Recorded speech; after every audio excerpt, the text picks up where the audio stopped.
Thank you for joining me in the comfy chairs. This is Kate, your host and owner of 123 Limited.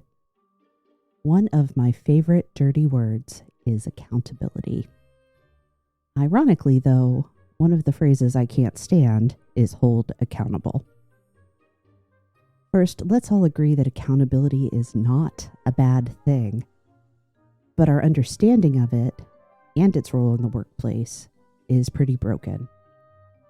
Over the years, it's become synonymous with punishment, and this is a big problem because true accountability exists in trusting and authentic relationships, in clear communication, and shared expectations.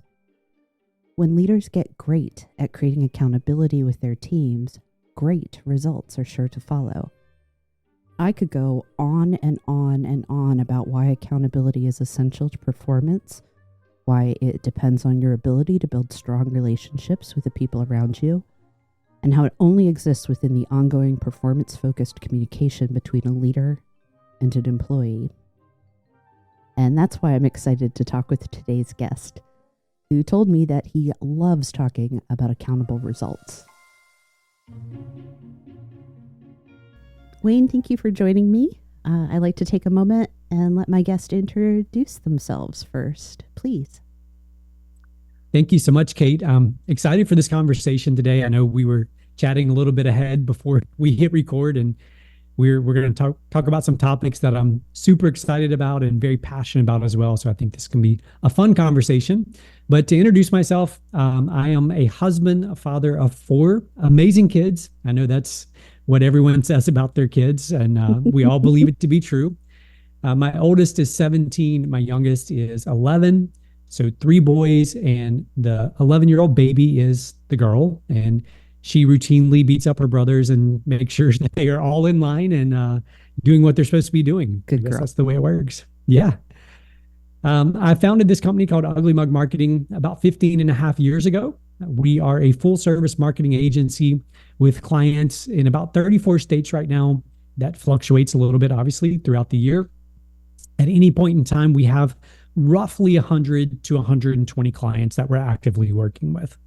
Well, I'm really glad to have you join me. I think this is the first time I've sat down and talked with somebody in marketing as a guest. So I'm interested to see how that background and some of your other experience as a small business owner will play into things in our conversation. So predictably, for people that have been listening to the podcast for any length of time, I typically like to start with defining what we mean. The meanings of words, definitions, shared understanding is really important to me. So if we're going to talk about accountability, I think we need to define what we mean by accountability in the workplace. I'd love to hear how you talk about it. Absolutely. I think that, first of all, accountability in and of itself is foundational in any organizational culture, whether you're for-profit, 100%. not-for-profit, and in a lot of ways, not to go back to family, but it's an important element in family dynamics and relationships, in the family setting, I guess you will. But for us, the way we like to talk about and define accountability is really about honoring your word and ensuring that your word or your words and your actions are in alignment. And it's that simple and that complex all at the same time.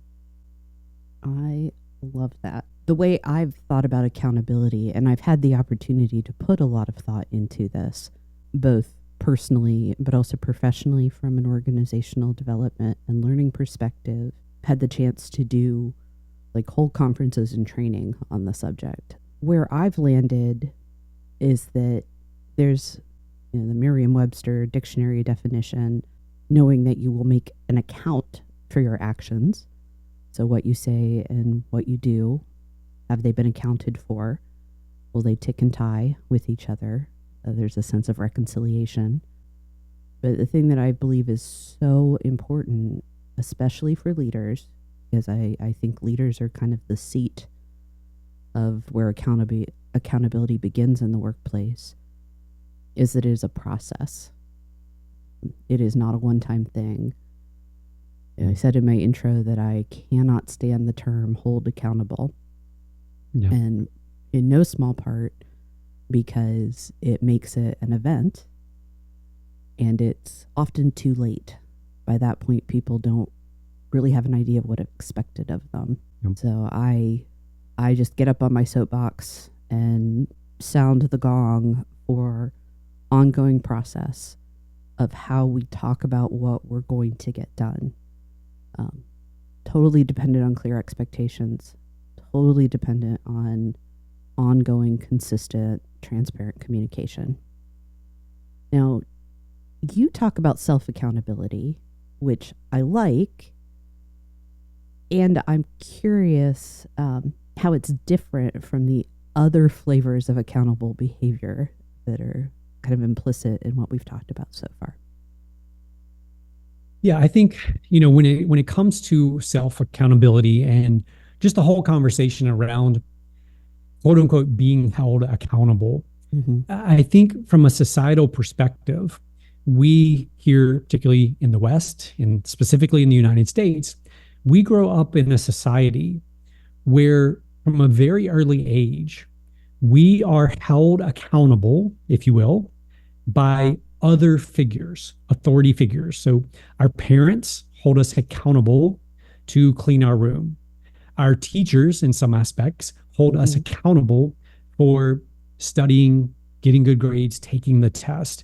And oftentimes those two forces, parents, caregivers, and teachers come together in unison to attempt to hold us accountable for maybe lackluster performance on our grades.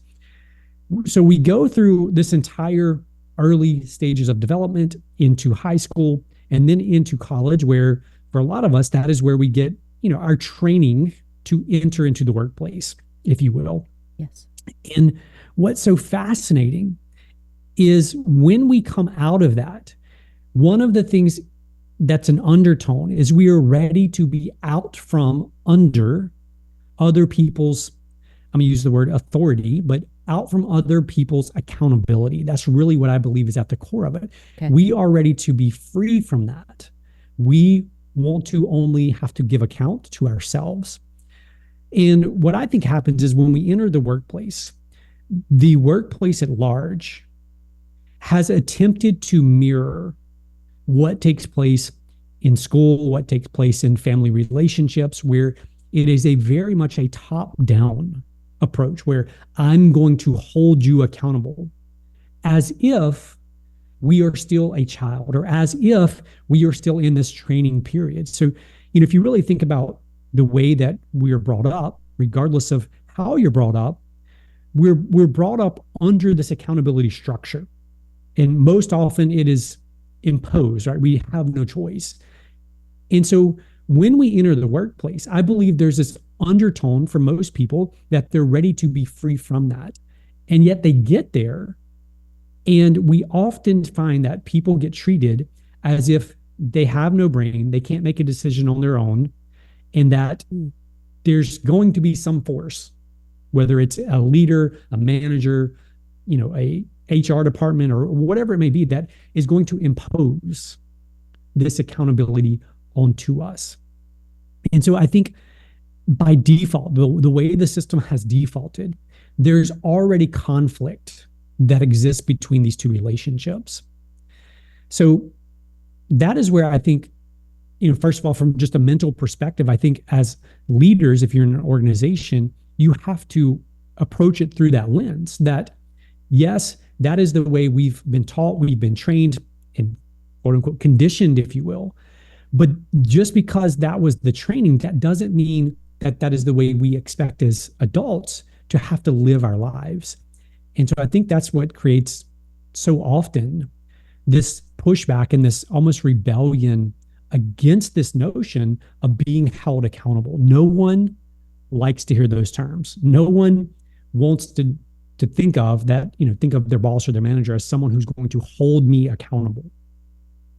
Wayne, I think this is really similar to the conversation that I've had many times around the concept of empowerment. What is the source of power? to whom are you having to make an account? And it varies so much. When you talked about these accountable structures like parents or teachers, other authority figures. So here's the thing. I think you and I have come to the same place, but by different paths. That's where I think the heart of our conversation is probably going to be, because when you talked about like parents and teachers being these authority figures, the distinction I make is there's still a need for clear expectations there. If a parent is, asking you to do your chores, or you're being held accountable, quote unquote, for chores, but you haven't been told what they are or equipped to do them, that's not parenting so much as kind of bullying, a very emotionally charged word these days. If a teacher doesn't set clear assignments, well, where does the accountability come in? If I don't know what I'm expected to do, I can't be held accountable for that. In the workplace, if people are free to have their own authority, if they've grown up through a school structure, even home structures that have that authority figure, and you are the child, subject to that authority, when you get into the workplace, how will people know that they're free to take their own authority? Mm-hmm. Question I have. And yes, I can be accountable for myself. I can be self-directed. I can be self-empowered. But unless someone tells me this is the set of circumstances, this is the way we work, this is our culture, I'm going to flounder in that case. So like I said, I don't think we're talking about divergent approaches. I think it's more where we put the locus of responsibility. Does that make sense?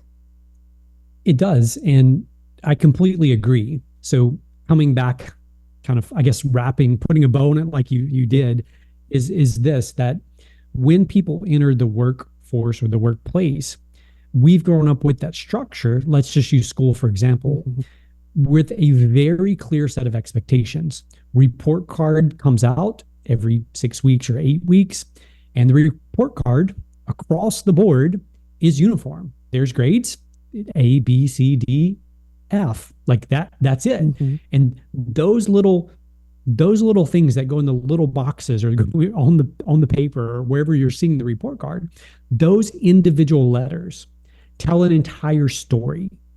Now, you may feel it's not an accurate story. You may feel this, whatever it may be, but there's very clear, crystal clear expectations about how your performance will be judged. Mm-hmm. And the judgment comes, if you will, on specific days. The analysis of your performance comes on very specific days, and it has very clear meaning behind what is there. And so to your point, when people do enter the workplace, I think there's these two opposing things. One is we think we are ready for the freedom. We don't want the authority over us. We don't want to, quote unquote, be held accountable, but we've grown up in a system that has given us that, right? And so, like you said, in order for us to thrive, that has to exist. But where I think so many organizations mess up is they don't know how to paint those pictures, to create the clear boxes, and then get out of the way, allow people to use their own brains, their own gifts and abilities to execute. And I think that is where the rub comes in for so many organizations. Yeah. Okay. Yeah. We're back on the same page. Not that we ever weren't, but yeah, we're on the same line of the same page now. I agree with you probably 1,000% here that yes, when people enter the workforce, what they generally crave and what workplaces generally need from them is to function with a certain level of autonomy. My HR self has to say it's, somewhat role or job dependent, industry dependent, but we need that kind of, here's how you need to function. And that happens through the communication of the organization, usually in the form of a leader saying, this is how we do it. We have to prepare people because they don't always come to us equipped to function with autonomy or independence or self-accountability into our environment. And that can be the last agency I was at didn't do it this way. All right, well, let's show you the ropes. It comes down basically to how do we onboard and orient people? Yeah, 100%. And again, I think by default, and especially as you move up into larger organizations, so often we inherit what other people, other organizations are doing as the right way of doing it. So take, for example, I'm just going to pull this one out because it's top of mind, but performance reviews. So performance reviews started after World War II. Now, they actually started in the military before that, but they gained a foothold in American business, culture, community after World War II. And they basically took the military's performance rating system and adapted it to business settings. Well, fast forward now, however many years we are past that, and for most organizations, they're still defaulting to a system and a process that was put in place back then. And sure, it's been adapted, it's been adjusted, the questions change a little bit and all of those things. But what I believe to be true is that when we have pieces and systems in place, like I'm just going to, again, pick on performance reviews, we assume that we are doing the role of what you just talked about, telling people what's expected, telling them, within obviously the roles and the parameters, and then setting them free to go do that. And in reality, I've witnessed that so often people don't even understand, and I'm going to use some cliche words here, but they don't understand the vision. Like, where are we going in the future? What are we trying to create? The mission, like, why do we even care? Why do we exist? Like, why do we want to accomplish this vision that we set out to accomplish? Then there's no clearly defined, and this is a whole side topic here, core values. So most organizations have them. Most of them are nothing more than platitudes, and I think there's reasons for that, but there's no clear core values. And then there's no clear expectations. And so when you're lacking, in my opinion, these things, there are no guardrails for people to operate within. And I use that metaphorically. Imagine that our goal is to get to the top of the mountain. That's our vision. We want to be at the top of the mountain. We have a very important reason why, whatever that reason may be. That's our mission to make that happen. It's a mistake to then just turn people loose and say, get us to the top of the mountain. Some people are going to run off the side of the mountain, off the cliff. Other people are going to run into the side of the mountain, right? They're going to hit the actual side of the mountain. And so I view all of these things as guardrails that just say, look, here's how we know we're on the right path. Here's some things to look for, signposts, to ensure that we're heading the right direction. And it's within those things, when those things are in place, that you can create the autonomy. You can allow that freedom to take place. Wayne, I don't know that I can agree any more than I already have. I do have to say that I am repeatedly just gobsmacked that organizations will go through all the effort of establishing mission, vision, values, behavior standards, all of those what are like essential check the box things to be a business, and then they don't use them in how they help people perform. It's like, why bother being clear about your purpose, setting a picture of the future in place so we know what we're striving for, talking about what's important, what our promise is to how we behave with each other, and then being really clear about how all of that plays out in our day-to-day if you're not going to constantly communicate it with folks. You mentioned inherited. I think there's often this assumption that people come into a new organization, a new role, and they just somehow, whether it's through osmosis or magic, they just know everything. about that company, about the role. It's befuddling how smart business people can do something that's so short-sighted. I agree. It's a huge mistake. And I think part of that, and again, I'm going to speak here more towards smaller businesses. But one of the things I see happen over and over again is they hire in a hurry, right? So it's like, we need somebody, we desperately need somebody. So, here's a good applicant or decent applicant. Let's get them in, get them rolling. So the person shows up on a Monday for their new job, and it's like, here's your computer, get busy, right? Get started. And like you said, in different contexts, but that is so short-sighted. The way you begin that relationship, in my opinion, sets a tone that is extremely difficult to ever go back and change again. Once that tone is set, I mean, the old adage, first impressions, right? Mm-hmm. Once you have those first week, 2 weeks, 3 weeks, whatever that may be, that is where you set the tone and the direction for the rest of that person's time with you. And because so many business owners, small organizations, they hire so quickly, they hire out of desperation and throw people into a role. And it's not that the person is the person probably is very technically capable, right? Resume wise, they matched with what's needed, but there's so much more that has to be in alignment besides, can they do the thing we hired them to do? If we're going to build a truly, what I would call self-accountable culture. Wayne, I could talk your ear off about this particular topic about hiring and talent selection. What I will say is that type of onboarding experience at best is short-sighted.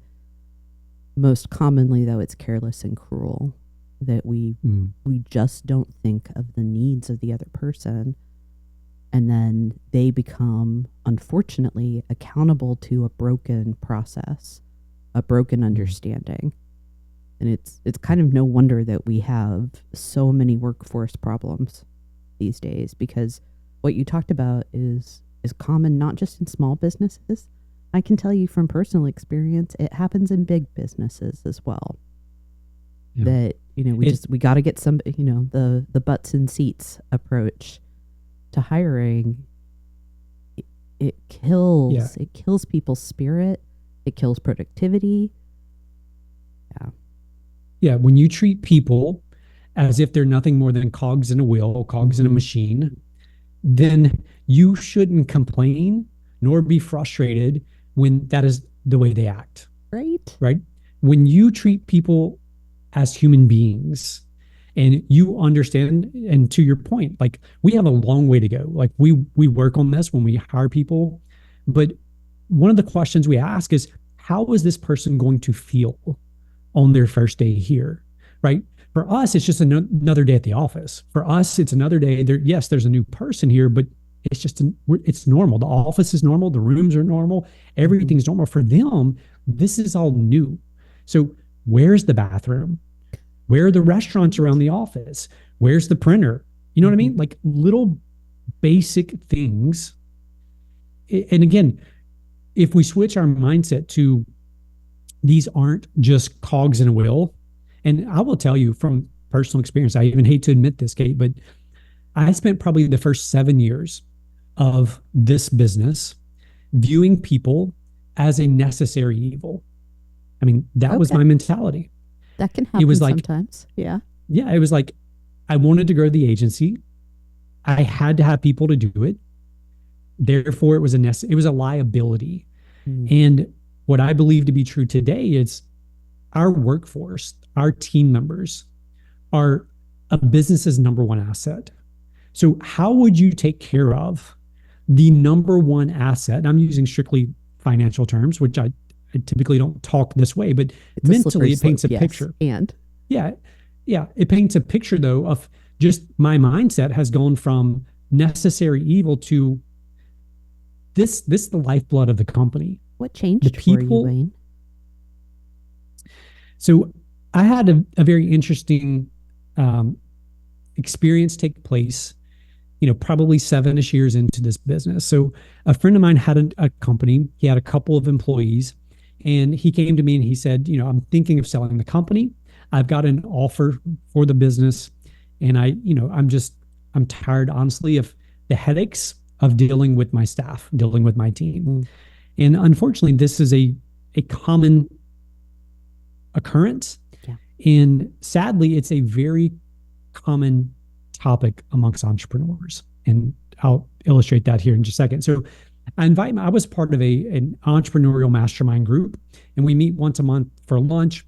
And there was always a short lesson, and then everyone would discuss that topic. So I invite my friend to come with me to that lunch, and we go in the room, and as luck would have it, that day was the topic for the day was your team, building your team, how to have a thriving team. And so one of the questions that they always started with was introduce yourself, introduce your business. And then the question we had to answer that day was, how many people work for you, work in your company? And so we're going around the room, and there's one entrepreneur in the room at the time who at that time had 700 employees, extremely successful business, by far, quote unquote, the most successful in the room. So it's coming around, it's getting to him, everyone's listening, gets to him, and he says his name, he says his company name, and then he says, in terms of how many people work for me, it's usually about half of them. And so everyone erupts in laughter because he's making this joke about half the staff shows up, but they don't actually work. The other half work sometimes. Mm. For the next hour, the entire conversation was centered around how terrible employees are, how terrible it is to have to deal with them, how terrible it is to, they're entitled, just all the negatives that you could think. And so at the time, to be honest with you, I shared somewhat of that sentiment, right? That was the mindset I had at that time. So we come out of that meeting, and a little bit later that afternoon, my friend calls me and he said, well, I made my decision. I'm like, well, what's that? He said, I'm selling the company. He's like, if this is what I have to look forward to, there's no way that I want to continue growing the company and add more team members because it's just going to be a headache. And in that moment, I don't know exactly what happened, but it was like, the old, super cheesy to say this, but it's like the world stops for a minute, like everything just gets silent. Yes. And it's like just the piercing words. And in that moment, what I realized was I was on that same path. I was down this path where the entrepreneur who I mentioned, very successful business, he had been in business at that point, probably 22 years, something like that. And at the time, I'd been in this company for 7 years. So it hit me like, this is the path I'm on. Like, this is where I'm going to end up. I'm going to end up down in the future at some point, and I'm going to hate my team. I'm going to view them as, again, quote unquote, necessary evil, all this stuff. And it was in that moment that I said, but that is a choice. That is a choice, because I know there are organizations, I knew other entrepreneurs who loved their teams, who had amazing cultures. And it was that moment that I decided to become very intentional about shifting the culture. And that started first and foremost with my mindset. One of the things that in industry I've seen and been personally frustrated by, and not because I'm perfect, but because I've made some of the mistakes myself and had to learn because of those moments where everything kind of stills and you go, oh, oops, I can be different. It's what I've talked about as designing for the lowest common denominator. Mm-hmm. That we assume as leaders, as human resources people, as coaches, anybody that has responsibility for providing an employee experience of some sort, that people have bad intent, that they're going to make bad choices, that they don't care about their work. We always lower to the level of, well, these people suck and they're trying to make my life difficult. Mm-hmm.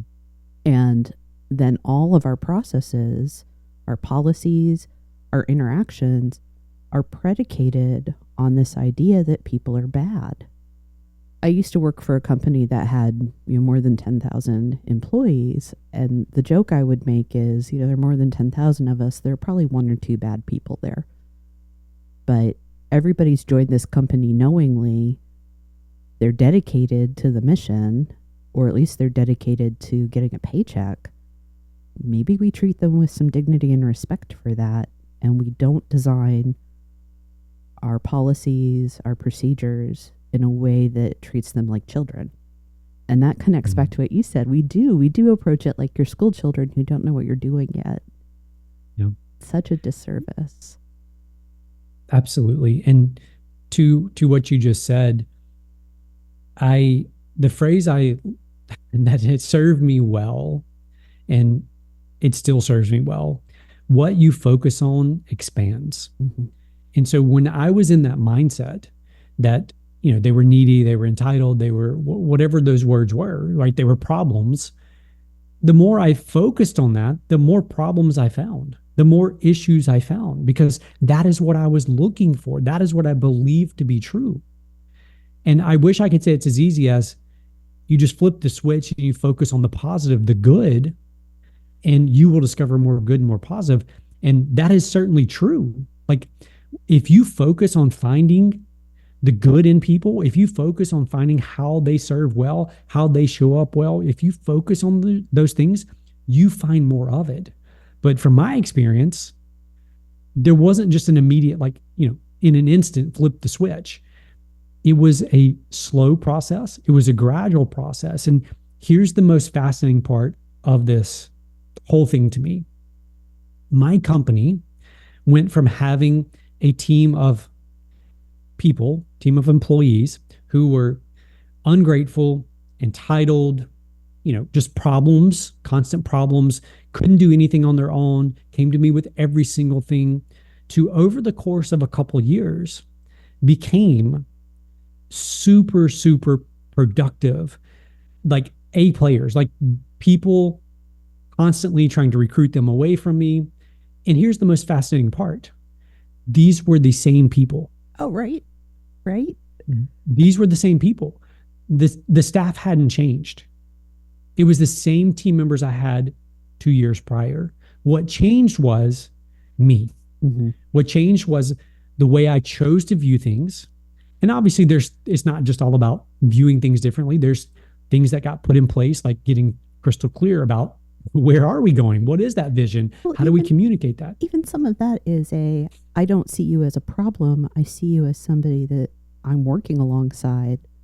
So let me equip you. Exactly it. I mean, it's to the point now where I even hate the word employee. Mm-hmm. Like, it's hard for me to even say that word because I don't view them as that. Yes, I'm the one who signs the paycheck. Yes, I'm the one, it's my responsibility to make sure, quote unquote, everyone gets paid. But I don't view them as that. I view them as a teammate, someone who is along beside me, not someone who's beneath me, not someone I'm, quote unquote, responsible for, but they're alongside me. They're a teammate along with me. So I would just encourage anyone listening that if you feel like you're in that spot where, you may hear this and you may think, yeah, but you don't understand the people I've got, or yeah, but any of those things come to mind. I was there. Like, when I first had that epiphany and I looked around at the entrepreneurs and the people I knew with amazing teams, amazing culture, the thing that kept going through my head was, yeah, but you don't understand. I'm in a small town. There's not a lot of great talent. Yeah, but I don't have big budgets to pay big salaries. Yeah, but. So there's this long list of excuses. Mm-hmm. And I had to personally work through those to realize that they're nothing more than excuses, that you have the power to create the culture that you want. And the budget doesn't matter. There's a lot of really amazing nonprofit organizations who have the most passionate, dedicated people working for them who are volunteers, who don't get paid a dime. And if they can do it, if they can centralize people around a mission and a purpose for no money, we have no excuse when we have money to actually give people in an effort to, support their lives. You're talking about something that's just a universal truth. People we behave the way we're treated. There are exceptions, always exceptions, but if you treat me like a child, how am I going to act? I'm going to act like a child. We respond to how people come at us. It's human nature. It's born and bred into us. And as we've stated a couple of times, how can we blame people for behaving as if they are a necessary evil when that's how they're treated? Yep. So where does it change? There is an essential paradox in leadership. It's the way I think of it is when you answer the question, who works for whom, when you think about a leader and an employee, it's both. Yes, the employee looks to the leader for leadership, management, clear expectations, resources, feedback, all those juicy things. But in many ways, at the end of the day, the leader works for the employee or the team because they need to be there to set those expectations, to ensure that there are resources available for people, that they're cared for, frankly. Yeah, I think we get lost sometimes in that. We all, regardless of role, regardless of the size of the organization, we all have so many different, plates, if you will, we're trying to keep spinning, or, things we've got on our plates that we're trying to tend to, that it's so easy to lose sight of what matters most. And I don't know any real organizations out there that the people aren't the most important thing in the organizations, but it's so easy to be distracted by the million other things coming our way that we do lose sight of that. And I completely agree that, the whole idea of servant leadership, that the higher up you go, it's not the more people serve you, it's the more people you have to serve. Yeah. Well, anytime a leader doesn't approach it, whether you call it servant leadership or transformational leadership, or this is how I show up to work, that you have more potential, well, frankly, to end up in the headlines as a problem if you aren't viewing that entire population of people as the folks that you're there to lead, to serve, to care for, and that the work only happens if they exist. I do see a lot of leaders that lose sight of that you're not doing the day-to-day work. That's your team. None of this stuff would happen. Productivity, customer service, marketing, without the people. Yep. There's a reason you have a team, because you Yep. can't do it all. You said something about, focus on what matters. Ideally, you have your guardrails in place. You have your mission, your vision, your values, your shared behaviors, all of those cultural elements that should serve as your North Star. Yeah, I think I'm gonna circle way back to values. I kind of mentioned earlier when I said values, I said most organizations, their values are nothing more than platitudes, hanging on a wall. Maybe they have them creatively done on a wall somewhere. But what I've learned to be true about values is this, that a value isn't a value until it costs you something. So I can say all day long that we value people, like people first. But until that value actually costs me something as a leader, it's not a value. It's merely a good feeling word, something that sounds good.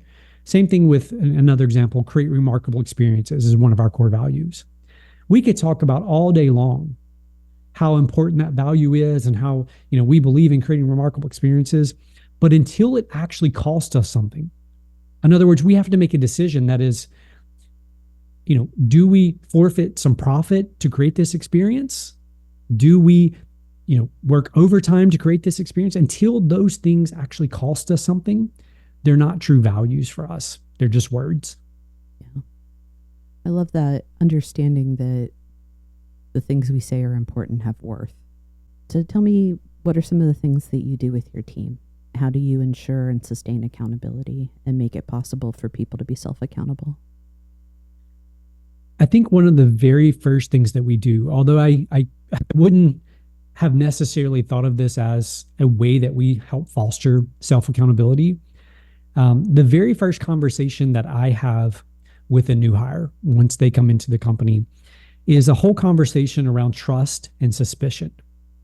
Okay. And what I talk about is that most organizations, call it Western culture, call it just the way we are as humans, we tend to default to suspicion. In other words, I'm not going to trust you.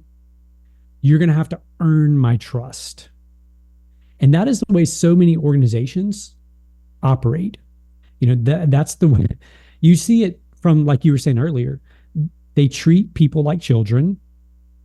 They treat them as if they're guilty, and they have to constantly earn trust. And so the conversation goes like this. We, by default, start with trust. We've hired you, we've vetted you, you've been through the whole interview process. You wouldn't be sitting in the chair today if we didn't trust you. If we didn't believe in you as a person, we didn't believe you were aligned with our values, all the stuff. Our default is trust.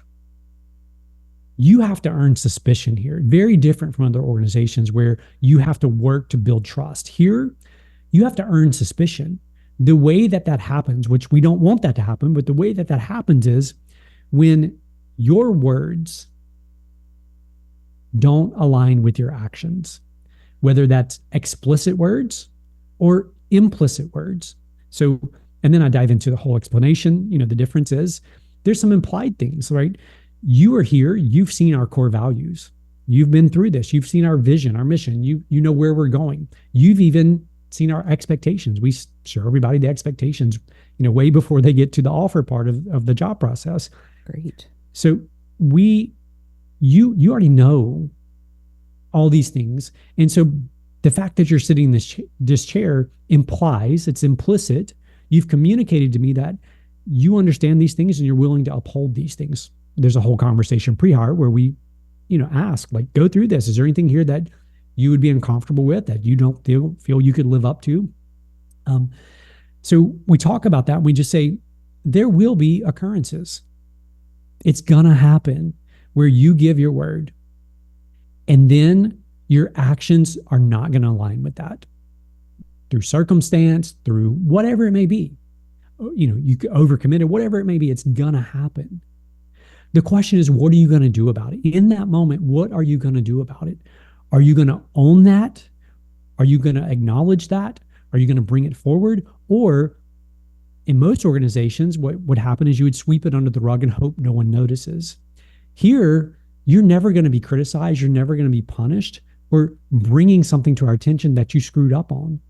And I could go down this whole rabbit trail on this one, but I'm just going to say it now. I'll keep it short, but one of the things I think so many leaders mess up on is they do not allow their team members to make mistakes.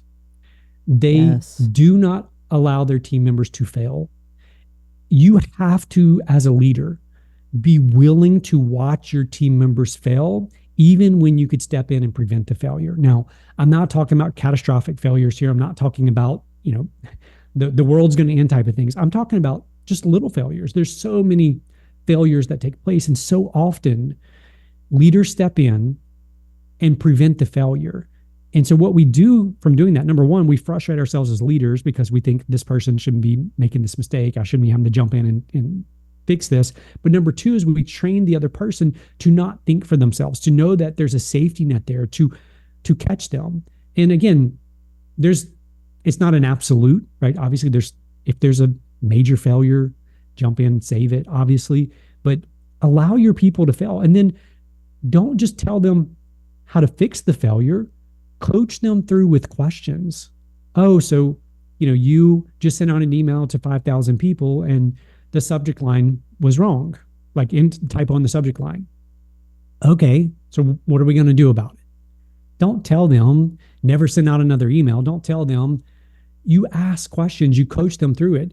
So did you follow the process? Let's pull it out, So usually, and it goes back, again, I'm going down a rabbit trail here, but. Oh no, I love it. I'll bring us back because I see a beautiful connection here. It's a good trail. Yeah. what I would say is this, that, I never criticize a person. I always criticize a system or process.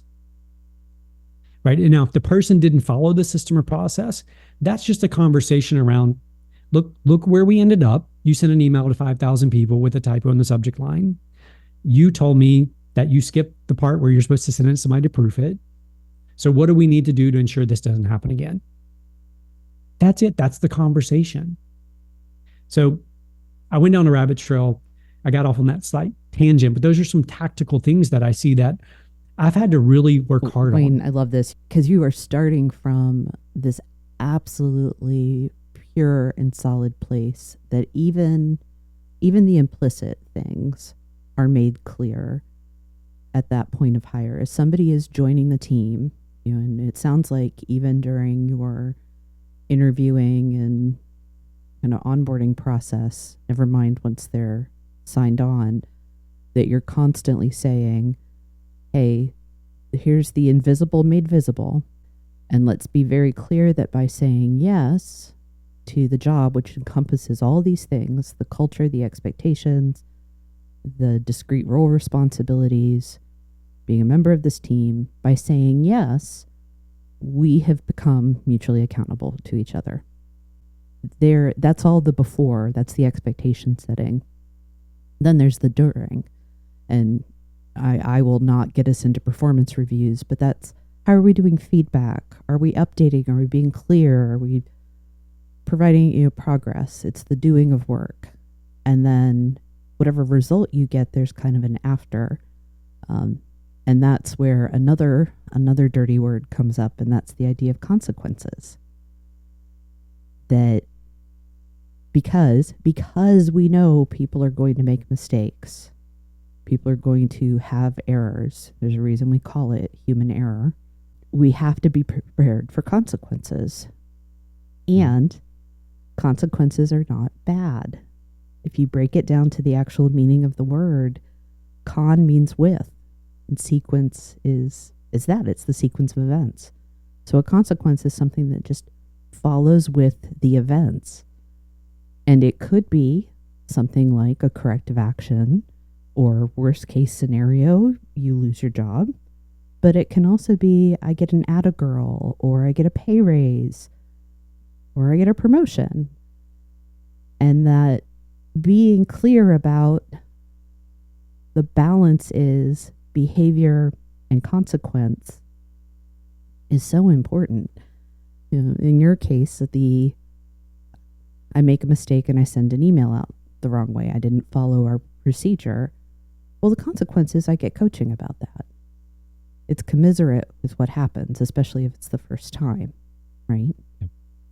But you don't make a big deal of it. You move on because people make mistakes, and we've built in ways to manage that. Yeah. And the conversation escalates based on repeat, quote unquote, offense. Mm-hmm. So the first time, it's just a conversation. Right. So tell me what happened. Tell me how we ended up sending the email with a typo in the subject line. Mm-hmm. So we then find that they didn't follow the process. So let's say it's a month later, same person, same thing happens again. Exactly. It's the same conversation. So we had this conversation a month ago. You'd mentioned that the process wasn't followed. You said in our conversation that, it was just a matter of, you're going to put the procedure up on your desk, so you made sure to follow it each time. What happened? Like, how did we get here? So we have that conversation again. But this time the conversation, like you just said, is probably a little bit different of a conversation. It's again, I view it as coaching. I mean, that's what I view it as. Like the person, unless this is 1 in 1,000 people, unless the person just intentionally is trying to do something to try, it's probably not 1 in 1,000, but it's so minute. Still. Like most people show up wanting to do a good job. Like mm-hmm. people don't show up to work thinking, how can I screw things up today? Right? They show up wanting to actually do a great job for us. Yeah. And so we have to have that mindset when those situations occur. We have to come at it from that mindset. Like, this person didn't intend to send another email with a typo. Like, no. Yeah. Like you said, there's frequency. Is it the first time it's happened, or is it the 17th? What's the severity of it? Then there's also what's the impact. of it. And based on that, you kind of scale your response, always taking into account what else could be around the person that's enabling or disenabling them. And oftentimes you uncover other parts of a process that are broken. So if we use Joe's email example, let's say that Joe did follow the process. He sent the email over to someone to proof and check, but the person didn't respond in a timely manner. And Joe didn't want to get the other person in trouble, but Joe had to get the email out on this date for this time for the sale or whatever it may be. So he just said, I'm not going to point them out. I'm just going to send it out and hope it's all well. So again, it's our job to investigate, to dig in, because again, people want to do a good job. And our job, I view it as just that. It's a coach. It's to help them be the best version of themselves they can be. A leader is somebody that, I'm not one for aphorisms, but it is somebody that shows the way. You are guiding people. So whether you say coach or guide or support, that by saying yes, becoming accountable in a leadership role, one of the accountabilities you have is to setting and indicating the path for your people. Yep. And then there's a concept that I learned from the Crucial Learning folks in, I think the program is called Vital Accountability now. It used to be called Crucial Confrontations. I'll look that up and I'll reference it later, but it's this idea of a fundamental attribution error, that we make this mistake, and humans do this as an act of, frankly, of self-protection, but we make this error of attributing bad intent to people. And we think that the only reason something doesn't go well is because of bad motive. And again, it's the amygdala seeing everything as a threat to keep us safe. But we have to, particularly in leadership roles where we're responsible for other people's performance, and by extension, well-being, we have to say, what else could cause a reasonable person to do or not do the thing? And it may be that they have bad motivation. They're tired of the process and they just don't want to do it anymore. But that's so rare. It could be they were never trained. They don't have the skill or ability to do it. It could be, as you pointed out, other people who aren't doing the stuff that they need to do or who aren't providing the necessary support. You have to critically think about, what is the thing that I'm really addressing? Because if this is the other thing, when we talk about accountability, it's a two-way street. If you are accountable employee, then leader, I am accountable as well for the full environment of how you work and how I treat you as you're doing that work. And personally, I think the larger part of that accountability sits with the leader. Yeah, I agree. I think there's an analogy I use when I think about leadership. It's that I grew up in kind of rural Louisiana, and agriculture is a big thing here. Livestock is a big thing. And I took agriculture in high school for all 4 years and actually really enjoyed the classes. But one of my teachers, he raised sheep and subsequently had border collies to herd the sheep. Yeah. And so we would go once a year to his house, his farm, if you will, and he would do like a demonstration with his sheep.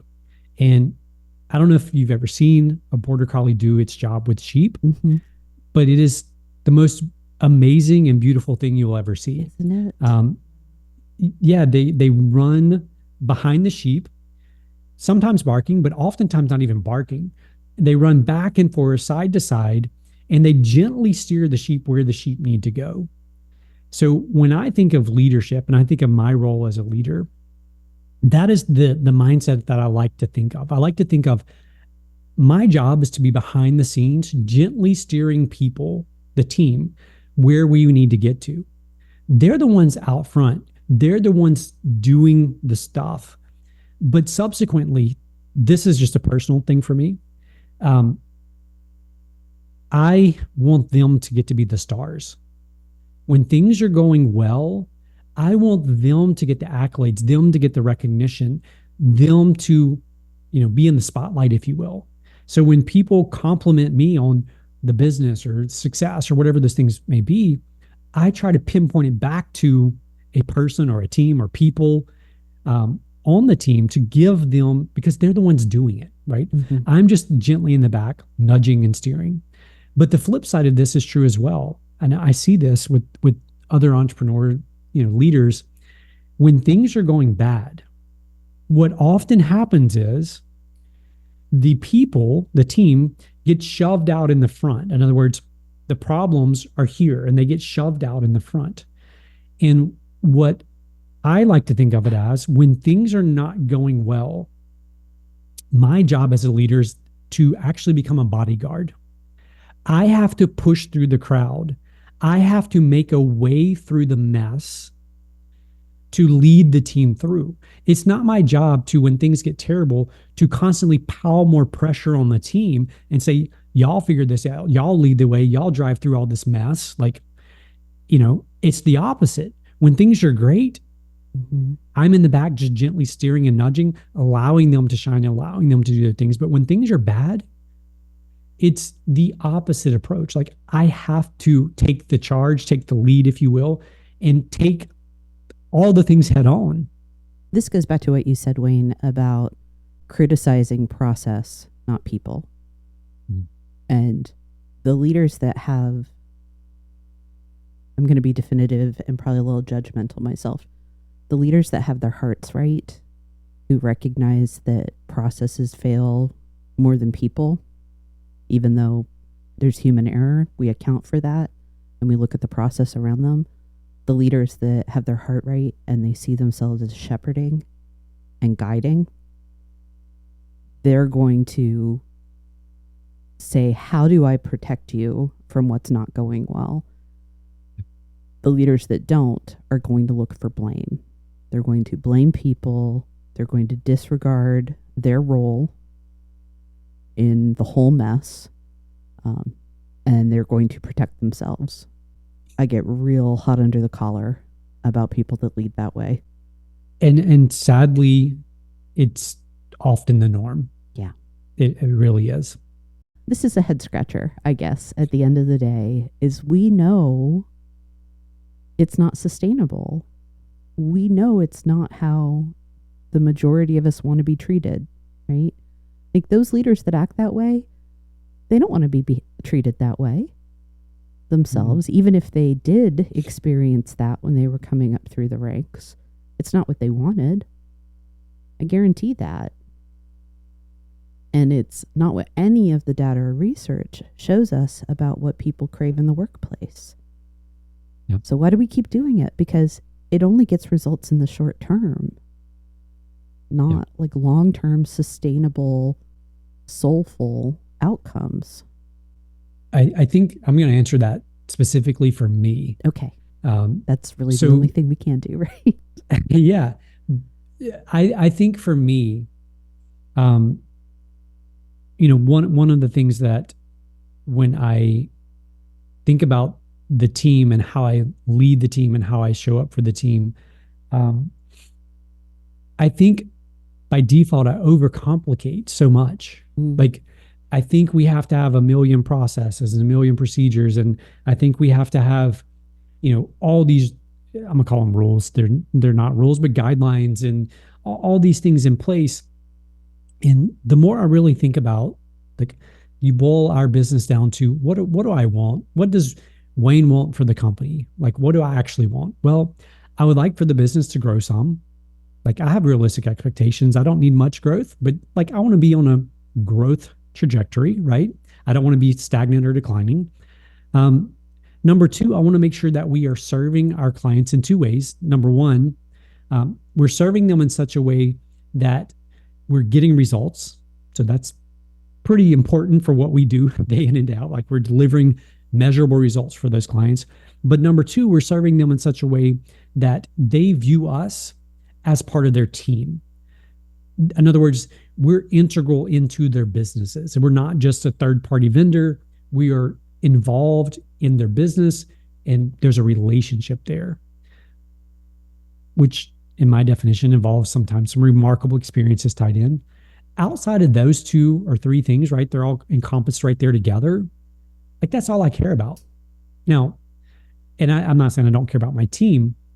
The point is this: when we can get crystal clear about the few fundamental things that matter the most, and here's where I'm going with this. So, we live in a structure and a society where 40 hours is the norm, right? It's a 40-hour work week. Like that's the quote unquote golden rule, if you will. But if I really boil it down, like, do I care if my team works 40 hours a week? All my team is on salary. Do I actually care that they show up 40 hours a week? Do I care if they're here 35 hours a week? Do I care if they're here 42 hours a week? I mean, obviously if they're working way over, then that becomes an issue for work-life stuff. But I don't care if we're accomplishing these very basic things. And so for me, I'm kind of diverting here, but for me, I think the problem is I get so overwhelmed with all these other little things that it's so easy to lose sight on just the core few things and say, look, guys, you are smart, you're capable, you're here on the team. We've been working together all these years. Like, these are the things I care about. How we accomplish those things, like, I don't care. As long as it's within our values, as long as we're heading in the right direction. Like, if you want to take off every Wednesday afternoon, if you want to not come in at 8 o'clock every day, if you want to come in at not, you know what I mean? So I think for me, it's a lot of those are self-imposed, self-limiting beliefs that are partially by default just inherited from the society we live in here. I agree with you, Wayne. I don't have enough enthusiasm, I think, in me for that asking yourself regularly, what do I want for the company? That if more leaders could ask themselves that, whether it's the company, the team, the project, however granular they want to get, and if by asking that, if I want this, then how will I behave? If I want this, then what matters most in terms of actions, relationships, and outcomes? Because that's how you're setting those first expectations of people. So you're able to kind of constantly pull it back. And to your point, the 5-day a week, 40-hour work week, just as one example, is, well, if what I want is productive, engaged, healthy people, well, does this really matter? Or can I set an expectation that the outcomes are more important? And an outcome can be, you're in the office 3 days a week for this reason. I think the work week isn't necessarily the best example for this, but it's also one that we can kind of get our heads around. Because if what matters is the productivity, the product, the behavior, and the experience of my employees, then everything else should fall in order from that. Yeah, and I think we engineer it instead of, I guess it's Stephen Covey, begin with the end in mind. Yes. Instead, what we do is we take societal expectations, we factor those things in, 40-hour work week, Monday through Friday, 8 to 5, 1 hour lunch breaks, whatever all those things may be.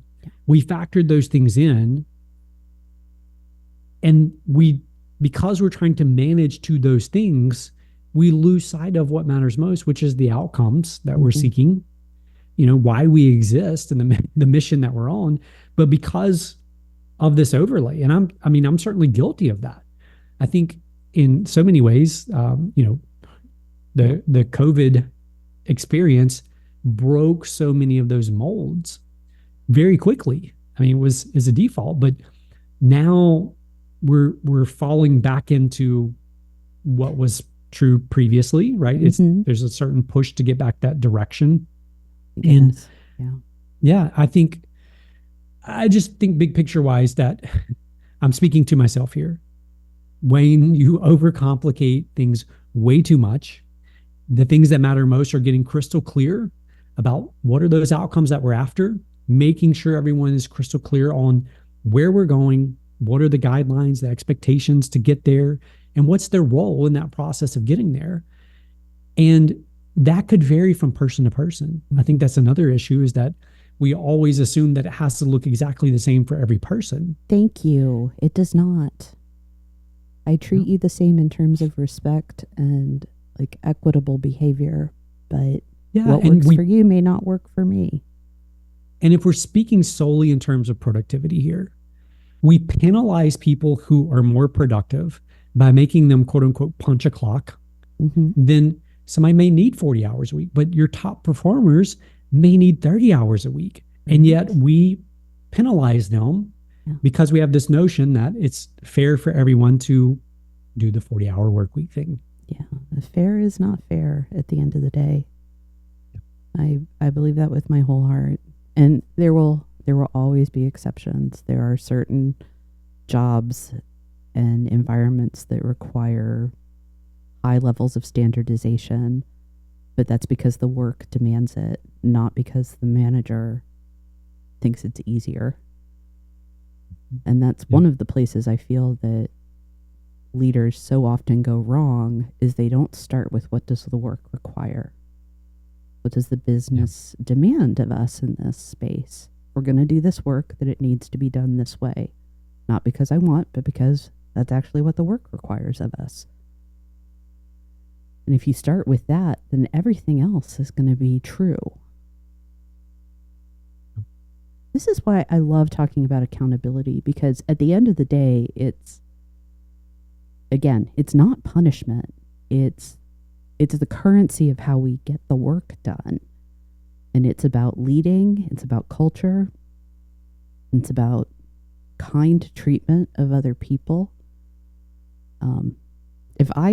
If I could accomplish anything in my life, it would be that people would get excited when they hear accountability, as opposed to having that like gut clenching negative moment. Yeah.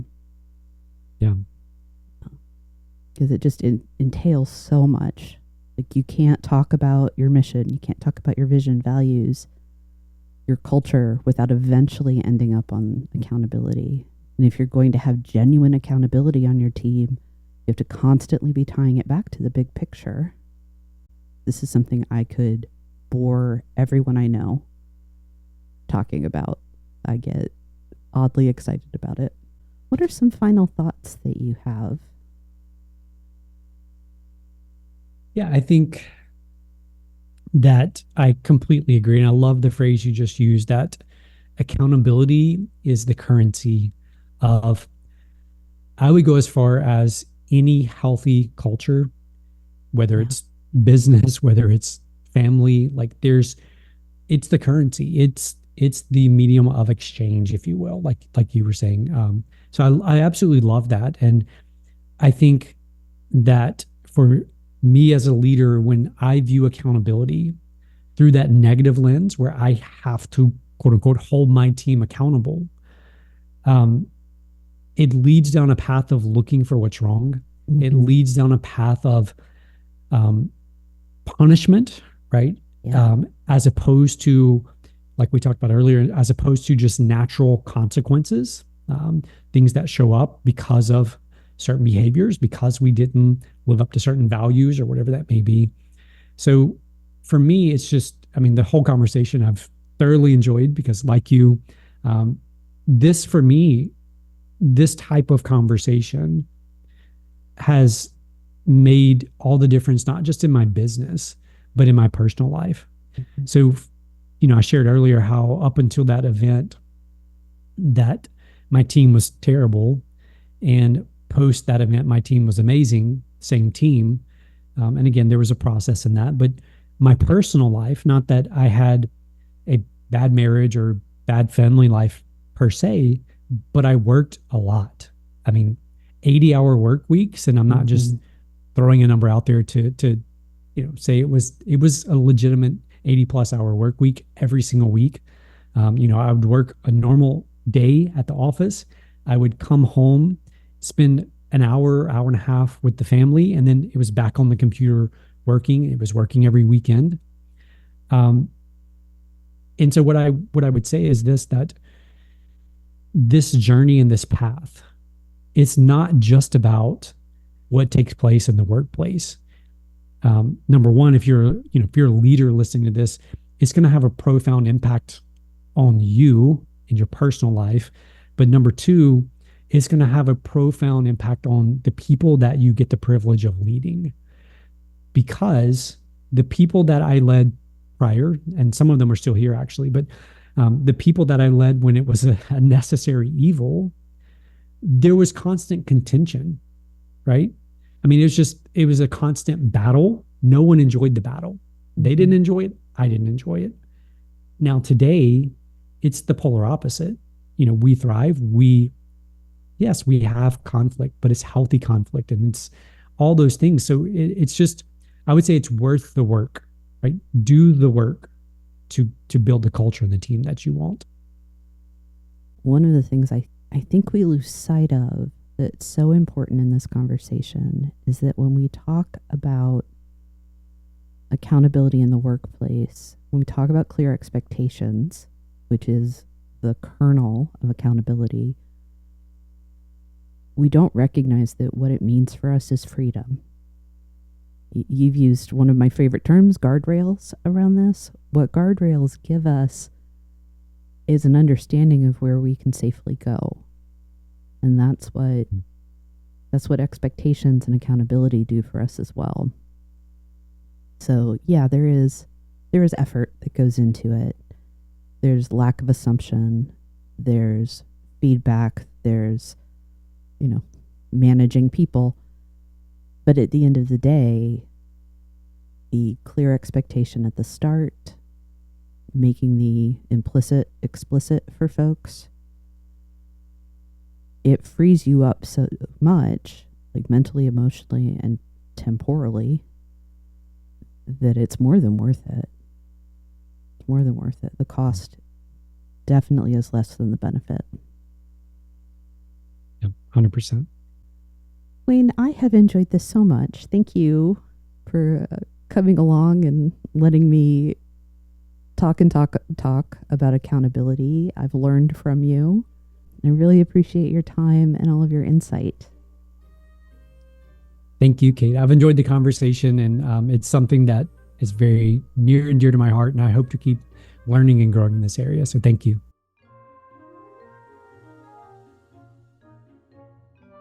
If you enjoyed this episode and you'd like to support the podcast, please subscribe, leave a rating or review, or share it with others.